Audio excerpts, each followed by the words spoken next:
Hindi nabigo ang mga nag-abang ng Lyrid meteor shower kanina kahit kasi hindi gamitan ng telescope, makikita ito sa kalangitan. Narito ang report ni Haji Rieta.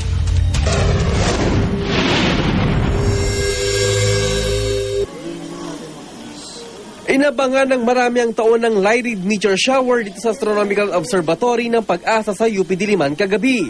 Ang mga barkadang ito excited na masaksihan ang taon ng meteor shower.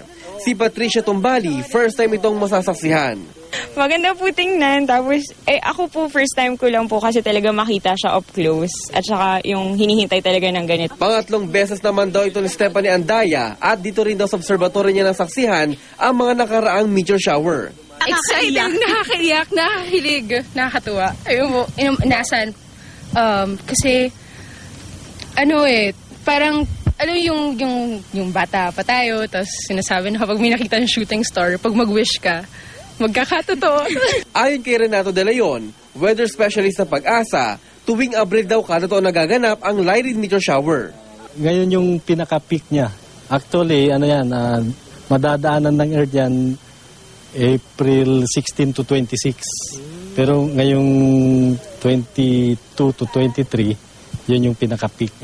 Dahil alas 2 pa ng madaling araw ang peak ng meteor shower, ang ibang nag-abang, nagdala na ng kanilang mga higaan. Masaksihan lang ito.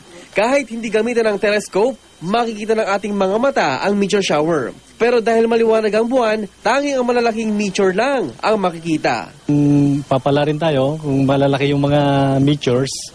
Dahil malaki yung buwan, yung makikita natin yung malalaki na lang. Para sa unang balita, Haji Rieta reporting.